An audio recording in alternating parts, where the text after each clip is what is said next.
Chapter 10. Python Demo. Python sat and refused to look at either of them. "Python," said Zeta gently, "we need you. You can help." He looked agitated. He was obviously not happy with the idea. "Could somebody else teach me?" asked Peter. Python scoffed and shook his head. "You're so casual about it. This stuff is taboo. You can't just tell anyone how to program. If you asked anyone else, they'd probably have hit you." "Why?" said Peter. "We have a town library full of books." "Books," laughed Python, mirthlessly. "Cultural appropriation.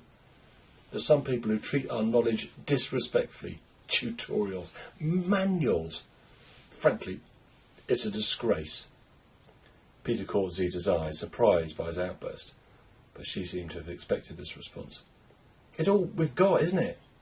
He couldn't look at them, kept his head down. "It's always been like that in this town. The secrets have been passed down from father to son, mother to daughter. We know how to keep quiet. That's why this town has survived. Let people laugh.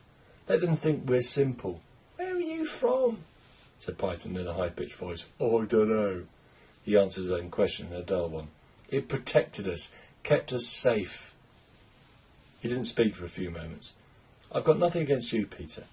You weren't born into our clan. You're service sector." Peter looked unhappy with the distinction. "You lot are just the same," said Python defensively. "You wouldn't give your secrets away either. Tell me," he said, looking at Peter, "who got you your job in the museum?" "My father," admitted Peter. "He worked in the library with my mother." "See," said Python, "you lot kept your secrets. Well, we keep ours. Service sector are, no offence, useless at this kind of stuff." "Python," said Zeta gently, "things change. This is exactly why we're so vulnerable. The hacker is exploiting our inability to change." She held his hand and looked into his face. "Help him," she pleaded. Python looked mutinous. He glanced over at Peter a couple of times. Peter thought it was best to remain quiet. "Doesn't even sound like one of us," said Python. "He's lived off for 4 years, Pi." "Help him," she repeated.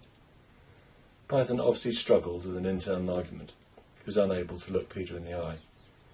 "Right." Python suddenly stood up. "Come with me." Peter followed him into the kitchen. With his hands on the countertop, his back still to Peter, he asked, "Tell me how to make a cup of tea." Peter looked puzzled for a moment. Boiling water? Tea?" He saw Python's shoulders tense. "Milk and sugar?" he added, hopefully.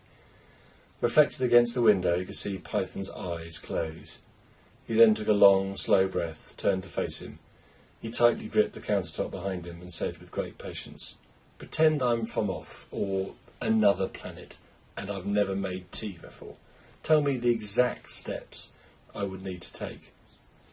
Peter suddenly saw that this was a test, so he concentrated. What did Python want to know? The exact steps.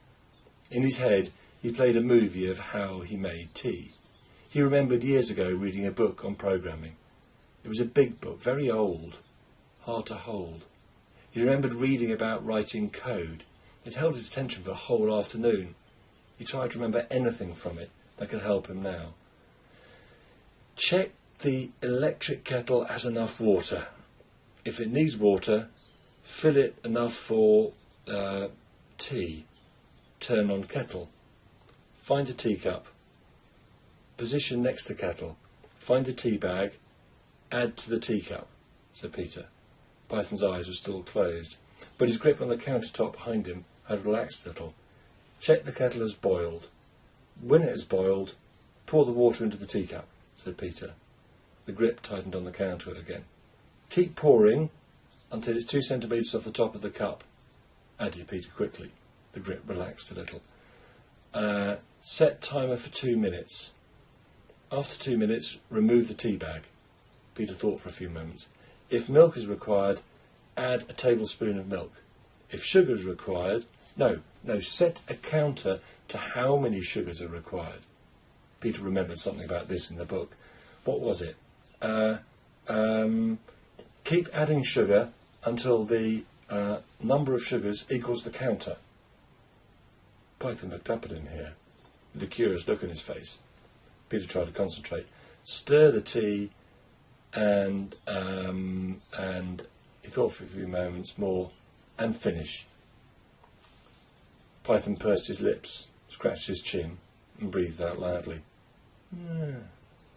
Not bad, he said.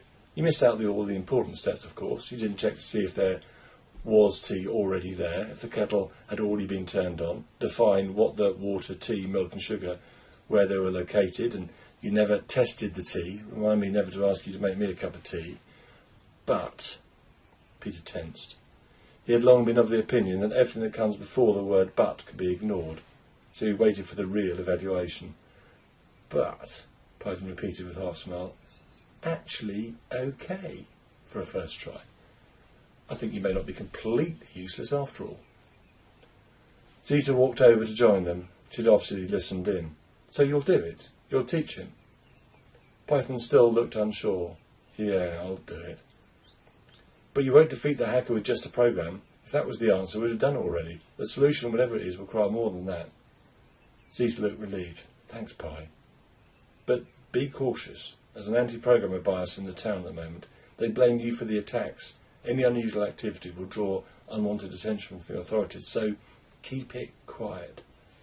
She searched in her bag for her keys. Look, I've got to go, but... She looked up at each of them in turn. Take care, both of you. Python saw her to the door and returned a few moments later. Well, we'd better get started.